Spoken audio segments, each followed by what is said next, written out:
Well, here we have the boats from Oxford and Leander won the two boats. So in the bow seat we have James Forward from Pembroke, studying PPE, philosophy, politics and economics. He rowed in the boat race in 2021, which Oxford lost. Great rower. Alex Bebb in the two seat. I did have him down at 4 actually, but Alex Bebb in the two seat. St Peter's College, studying engineering science. His greatest idols, Tim Foster, rowed 2 in the 2021 Oxford Blue boat. So another Oxford Blue, Alex Bebb. Freddie Orpin in the 3 seat, Alfred Orpin, to give him his first name.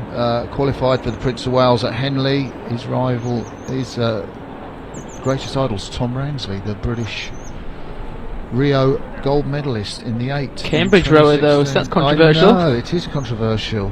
James Doran, I've rowed with him actually, the former Dulwich College rower. Picked up his rowing at Edinburgh University. He's come down to Cambridge, to Oxford. He's now in the 5 seat. JP, Jean-Philippe Dufour in the 6 seat. He is a real live wire, that Swiss Canadian. He loves to race, he loves to win. His greatest achievement, he said, well, it's nothing because I haven't won the boat race yet. And he's desperate to win the boat race this time. Tas von Müller, the president, in the 7 seat. He is anchoring that boat again. Another ISIS reserve rower. And I think in the stroke seat we've got, well, he says he's got 3 boat race silver medals. Felix Drinkel. Will this be a 4th gold medal this time in 2 weeks? Felix Drinkel, the former Leander rower, in the stroke seat. Anna O'Hanlon, the cox from Australia. Her dad is great as a national team cox, and they love the fact she's very calm and collected. Got a really good boat feel, according to Sean Bowden. Do you want to do Leander 1, Jess? Yeah, absolutely. Up in the bow seats, Tom Ballinger from Clare's Court School, won the ladies' plate last year. Miles Devereaux, under 23 sculler. Brother Seb is also a good GB sculler. The 3 seat, James Vogel, another under 23 vest. Nick Farrell, the South African, in 4. Rudolf Kerfeld, Australian under 23 rower.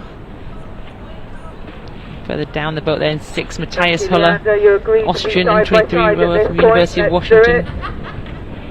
Dan Graham, under 23 GB vest in the 7 seat, with Josh Bousman Jones stroking last year's ISIS boat. And of course we mentioned already Jack Totham, the cox from last year's blue boat, taking him down the course. A very well represented crew there, Martin. Yeah. Bousman Jones was in that Oxford 2021 crew. A lot of these guys are blues that, you know, couldn't quite manage to beat Cambridge when the race was held at Ely. It was interesting talking to Matt Beachy. I kind of said, you know, what's Rudy Querfeld doing in your 8, the Austrian International? And he said, well, you know, we've kind of got Matthias Holler, who's an Austrian, rowed at Washington, an IRA champion with Washington. That's the top university's rowing race. And he kind of said he's linked up with him, so put Rudy Querfeld in. I'm not sure whether he's just over here for the row or the head of the river and is going back to the Austrian team. Of course, dreadfully sad news from the Austrian team this year with that terrible bike accident where Christoph Siegfriedsberger lost his life while out on a training ride on a training camp in Varese. But 2 Austrians in that Leander boat, and it is going to be absolutely crucial that Oxford hang on to Leander and they don't allow Leander to get a lead. You know, this could be really good for Oxford if they can just keep hold of Leander around this first part of the course. So my guess is Sean Bowden would have told them to blast off like anything. 100%. You want to get ahead here. I think it's a very good crew. And here they go. That's Sarah Winklis, the Olympic bronze medalist, and Henry Stewards umpiring this race. Very measured start from both crews in that first 3 or 4 strokes. Leander do look sharp on the right of your picture, but so do Oxford as they go through the gears now, Jess. It looked bouncy at the start there, didn't it, Martin? And both crews have a difficult time with that bounce on the river, but aggressive, punchy start. It is, and the crews are coming past our commentary position now. I can see them, and it looks like they're pretty close from our launch shot trailing, but I can tell you that Oxford do have a 1 metre lead over the men from Leander Club. First blood to Oxford. Great start. They've been practicing starts, and it's going to be fascinating to see what they can do. Leander beat Cambridge, of course, twice, and you know, if Oxford can get one over on Leander, that is going to be so much for their morale for the boat race. Oxford leading by 1 to 2 metres. What have Leander got now in this sort of second minute of the race? Both crews move apart, and this is aggressive coxing. Well, look at Anna O'Hanlon. She's holding a line. Will she obey Sarah Winkless and the instructions that she's been given there? And what will Jack Totem do, the Oxford Cox? Will he feel pity for his dark blues? Will he feel, you know, I can't be too nasty for them? Or will he be aggressive and want Leander to have the best water? No, he'll be aggressive. He wants to win this race. He'll be clashing if he can. They'll have briefed before this, and everybody talks about it. I jumped in a crew the other week, and if you clash, hold on for dear life. And that's what they're going to be told. But Oxford, wow, what a start here. Well, he talked about it, and what a great bit of stroking. Felix Drinkel hoped to be in the national squad. He's the oarsman on the left of your picture. Tas von Muller's anchored it really well. The big German learnt to row on the Baldnese AS, and you can see the crews coming together, Jess. There's the clashing I said. Who's going to hold on? And this is where it's going to need to be cool, calm and collected from Anna O'Hanlon, the Australian. That's why she was chosen in this crew. She's likely to get the same from the Cambridge Cox Jasper Parish. Anna O'Hanlon is turning towards Leander, and at the moment she's trying to get the best of that water. Certainly I'm impressed with the way the Australian Cox is steering from Oxford there. Look at that. More clashing here. Oh my goodness, this is so exciting. The most exciting race of the day. Leander coming back into it. Now they have a slight lead, and Anna O'Hanlon is trying to just track them, and now Jack Totem is steering into Oxford, and Sarah Winkless is saying both crews move apart again. What a headache for Sarah, who's umpiring this race. You want your crews to be kept apart, but the crews want the fastest water, and that's what they're doing here. They're trying to get their bows ahead. They're trying to put each other under pressure. Who's going to crack? Felix Drinkel, cool, calm and collected, even though the lungs are screaming at this part of the race. Hunched over her rudder strings, it is Anna O'Hanlon, the Cox from Somerville College, studying clinical embryology, and she has steered aggressively. You can still hear the umpire warning them to keep both crews apart. It's interesting to talk about physiology at this point. You've just done a sprint off the start, you're 3 minutes in. This really hurts. The lactate in your legs is absolutely at its highest. Your lungs are burning, and you're clashing against another crew. It's hard, isn't it, Martin? It is, and I think that is Jack Totem. He's not giving any quarter to his former club, to Oxford. Jack Totem steered the Dark Blues to victory last year, and he is really being aggressive against Anna O'Hanlon, and she's being cool and calm. No one's lost their blade yet. Oh, there's some hitting it. Oh, there's the, I think that was the 3-man, or was it the 5-man in Oxford just losing their blade?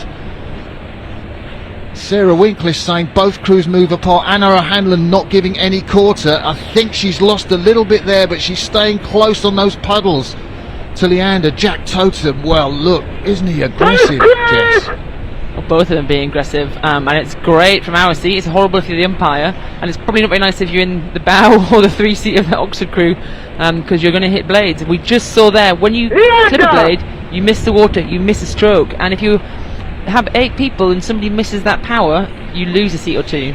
I think Oxford have definitely moved on since they raced Brooks. I mean, this is a fantastic performance in the first part of the race from Oxford. Let's see what Leander do as we move on, but to have the kind of overlap, this is exactly what Short Bowder wants. Bit of clashing, bit of aggressive steering, you know, put Anna O'Hanlon up against Jack Totem. You know, what more could you want from a boat race fixture? And Oxford are even moving back on Leander as we speak. My goodness, are they going to row themselves into contention to be the boat race favourites, Jess? Well, this is where you've got to wonder, what does their winter training look like? What have they learnt from their fixtures? How calm are they? And they look quite relaxed. They do. Is that the difference with Felix Drinkel? We've seen their closest to us, the rower, road for Leander. He could be in that Leander crew, but at the moment Drinkle is seeming to make a real difference. No, it's slightly controversial, certainly, that he's been put in at a late point. If you're in Cambridge row, you think that, but from an Oxford perspective, Drinkle is delivering now, and that Oxford boat is edging back on Leander, and they have the inside of the Surrey bend, Jess. Yeah, this is now going to go in the favour of the Oxford Blue boat. Can they keep on it? Can they keep delivering? Because they're down, and it's quite easy when you're down to put your head down. But if they've got this confidence and they've got a burning desire and this competitiveness in their crew, which they seem to have, they could really put Leander under a bit more pressure here. So I wonder if Cambridge are watching this thinking, crikey, I didn't know the dark blues were that quick, because everything we've said about the dark blues and the light blue men's crews is that we can't really split the two of them. But this is one race where you think actually the dark blues have shown something which we haven't seen before. They've gone up against Britain's best club, Leander Club, who beat Cambridge, and they are moving back through them on the inside of the bend. Who's not to say that the dark blues will actually edge Leander and actually win this race, which will be an incredible feat. 2 weeks to go before the boat race. It'll be huge, and you know, Oxford know this and Cambridge know this, but Cambridge in one of our previous fixtures raced against Leander and lost to them both times. If Oxford could get one up here on Leander, that is a massive advantage going into the actual boat race in 2 weeks. Yeah, well, if it was the Cambridge Blue Boat racing today, maybe they might have moved on. Undoubtedly, Sean Bowden's done an incredible job. He's been chief coach of Oxford since '97. He's one of the most successful boat race coaches ever, and he's won in 12 of the last 18 races, Sean Bowden. What an incredible stat, what an incredible coach. And the dark blues are moving through. Drinkle is doing the job in the stroke set. I like what Tasfel is doing in 7. He's really keeping cool as we see the blades clashing, and Oxford are moving through Leander. I never believed I'd say that. What good rowing there. I think holding onto your heads as you're clashing and putting your bows ahead, really exceptional stuff. Sailing boats in the way, as you generally do get on a Sunday afternoon. Let's hope we don't have a collision with one of those sailing boats and they get out the way. Oxford moving nicely, nice back turn from Drinkle there, but let's not forget the middle of the boat there. James Doran really anchoring it nicely in the 5 seat. Wonder if it was him who lost his blade. 6 seat for the Oxford boat, JP Dufour, the French Canadian, the Swiss Canadian, absolutely desperate to win this year's boat race, and he is a real live wire. I interviewed him about a week ago, loved talking to him. He talked about the boat race with an extraordinary zest, which is unusual even for boat race athletes, and you can see he's anchoring that boat in the 6 seat, and they are pulling away from Leander on the inside of that bend, Jess. So here's where the water's roughing up, and we talked previous to this fixture starting that Sean Bowden wasn't be happy with his men in their last fixture because they didn't deal with the rough water. Well, here is another opportunity to deal with it. Yeah, and will Oxford deal with it better than Leander? So the Oxford crew are on the left of your picture, the dark blues, you know them, don't you? Leander with the pink blades. They are on the right of your picture. Leander are the form crew. They have beaten Cambridge, the light blues, in a previous fixture. They are now struggling to hold on to the dark blues, who must feel great. This must feel great. They've got to be. Look at James Doran, the 5-man there. He's really gritting his teeth. Absolute agony on his face, but that is going to turn to joy if they manage to stay ahead at the end of this fixture. And this is horrendous water. Look at the white caps on that river there. It is really hard to row, and you can see it's tough to get their blades even through the water up to take the stroke. So both crews are dealing with very tough conditions.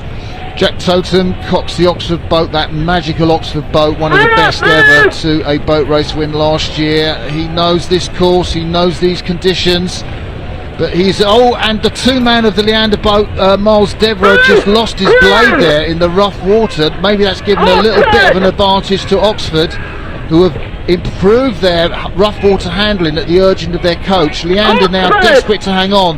This race has got, what, another 30 seconds to go, maybe a minute at tops, Jess. They're really laying down a marker here, and I'm, to be honest, I'm quite surprised by how they moved through that Leander crew there, one of the very best crews in the country. So aggressive steering by both coxers. Sarah Winkler says the umpire is not happy.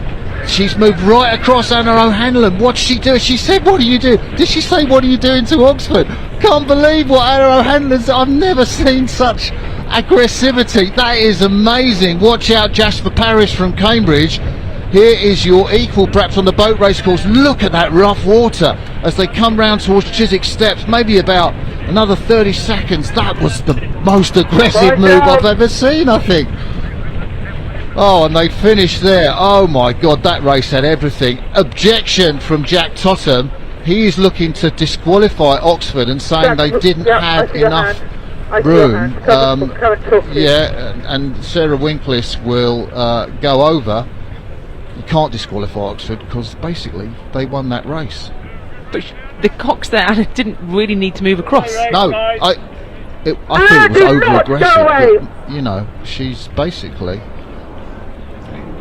The umpire Sarah is about to go and tell them off or make a decision about that race. Is she going to give them a telling off?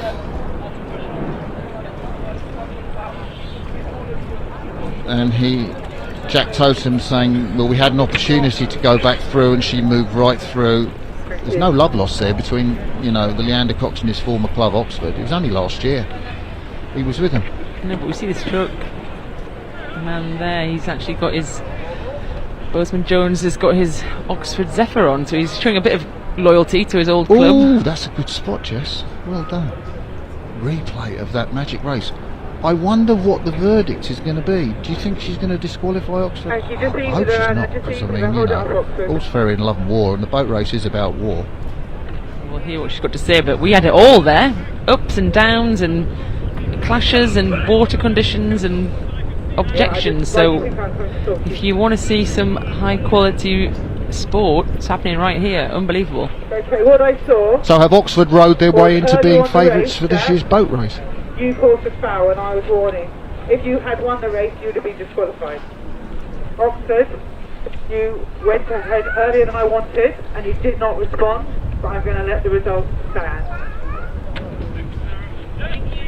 She's going to let the results stand, but if it had been a race, they'd have been disqualified. Hand slaps there from James Doran in the 5 seat to the 4-man. Tom Sharrock. On our list it was Alex Bebb, but they switched it around, haven't they? Yeah, they switched it. So good lessons there learned, to be honest. And it's great umpiring there from Sarah to explain the decision and why she's made it. She says there to Jack Totham in the Leander crew, you didn't respond earlier on in the race, and if you'd gone on to win, I would have disqualified you. So I understand that you're objecting, but there was I called numerous times for you to move and you didn't respond. I called numerous times to Oxford and they didn't respond. So she's kind of saying you're both in the wrong, it stands.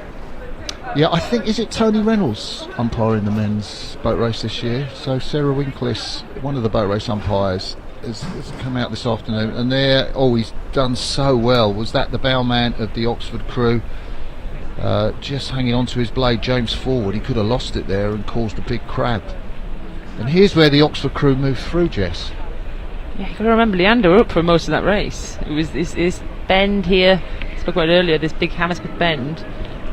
Oxford obviously had the bit between their teeth and they wanted to turn the tables. And you asked me if this changes who's favourite. I think it puts Oxford in a very strong position. Does, doesn't it? Yeah. I think if you're Cambridge watching this, you're kind of going, remind ourselves we're just focused on our crew and what we can do. But at the back of your mind, you're thinking, bloody hell, what's happened there? But we also don't know what Cambridge have done in 2 weeks, and they, That's true. could have come on leaps and bounds, and you can make changes, you can make differences all the way running up to it. And look at that water. That was pretty much almost unrowable. Yeah, Matt Beachy, the Leander Cox, was saying, it was going to be pretty stiff as it blew up. As the tides got higher, the streams got faster, the winds maybe just blowing up a little bit as we get down to the Chiswick Reach there, and you can see Oxford moving across the station, Jack Totham objecting, and Sarah Winklish has let the race stand. She's from Cambridge, Sarah Winklish, so no favouritism there.